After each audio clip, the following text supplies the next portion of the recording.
Okay, just drive. Okay, and then I'm just going to drive past, and then At some point. past me. Oh, that's not bad. Someone built a GBC from that. Welcome to another Nonsense Wars production. Today we look at 42109, the app-controlled Top Gear rally car. And yes, that is the full name on the LEGO website. A 463-part set released in late 2019. We actually bought it from Shop at Home for a now-abandoned project, but more on that later. As far as I could tell, this set did not get good reviews, but just how bad is it? As usual, let's start with the box, which doesn't really have any outstanding attributes, though I appreciate it having taped flaps rather than punch tabs. The front, of course, shows a romanticized view of the model and indicates that you need batteries. The sides show some of the included parts, as well as the usual scale diagram. The rear has more views of the model and some screen caps from the app, although nothing on the box elaborates on how the app and model play together. Again, more on that in a bit.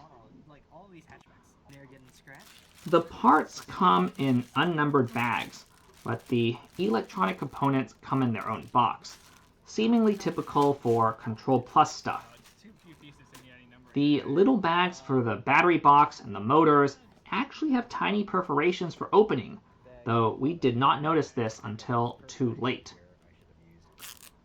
Surprisingly and disappointingly, the instructions and stickers don't come in a bag, leaving plenty of opportunity for them to get mangled. As far as new parts go, the Control Plus elements generally seem to take up more volume than their PF counterparts, especially the battery box. Worse still, the square shape limits the ways in which you can cram it into space-constrained models. Nonetheless, the internal tray does make it far easier to install and remove batteries. This set also came with a new 7-part differential, which still has not featured in any other models.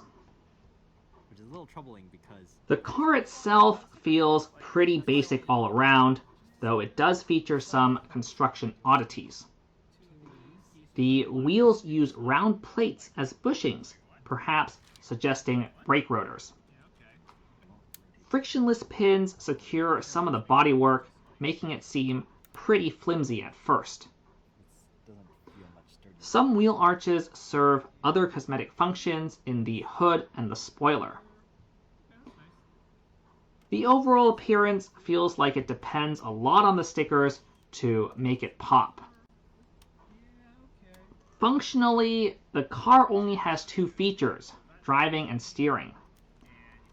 The steering does implement a compact Ackerman correction, but the cables for both motors still go all over the place, despite the inclusion of several wiring clips. You really don't get too much for your $130, though you're mostly paying for the expensive electronics. Now let's look at the driving.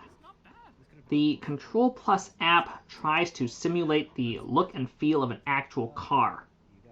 The graphics have an interior texture, and you rotate a wheel to turn and toggle a gear selector to move. Similarly, LEGO tries to mimic the performance of real gearboxes. The car will only go so fast in each gear, but it will upshift once it goes fast enough, in auto mode. In manual mode, the driver controls the shifts, but you still have to go through the gears sequentially. The car also has proportional steering, but the software appears to increase the turn radius proportional to the speed as well. The app also includes a series of challenges in which you try to drive the car in a specified pattern within the given time limit, first in auto mode, then in manual mode, though it may or may not actually be harder in manual mode. The real challenge seems like watching the screen and the car at the same time. Still, the challenges add an extra layer of replayability, and all of this car mimicry is actually pretty neat in and of itself, but I'm not sure that's wanted or expected. The reviews I read criticized the car's low top speed, but I consider that a symptom rather than a cause. In turning the controls into this AR simulator, LEGO has made the software limit the hardware, most noticeably in acceleration, but also in steering, and perhaps in top speed as well.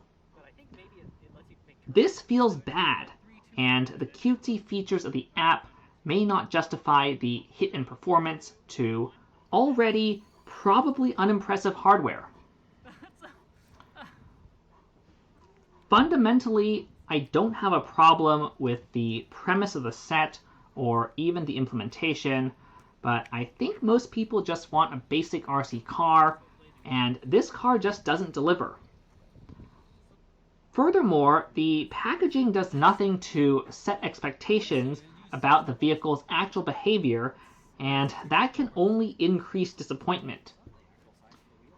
At least give us a way to turn off the extraneous quote-unquote features. Finally, we originally bought this set intending to combine it with the Creator Expert Fiat 500, but this ultimately did not work out. We already had to use additional parts to make a steering assembly that fit under the Fiat's tiny wheel wells, and afterward we could not fit the chonky battery box and motor on top of that. Still, we managed to build a custom chassis that worked with the app, though the calibration and return to center didn't feel that great. Some reviews found that the actual model didn't drive straight. Based on our experience with the custom chassis, I would actually attribute that to a hardware or software problem with the steering less than the offset differential. On that note, this is the end of the video. Let us know in the comments how rubbish you think this set is or isn't, and have a nice day. Of course. What do you do? Drive in the direction of the arrow. U-turn into the we're dirt. fucked. Okay, no rally now.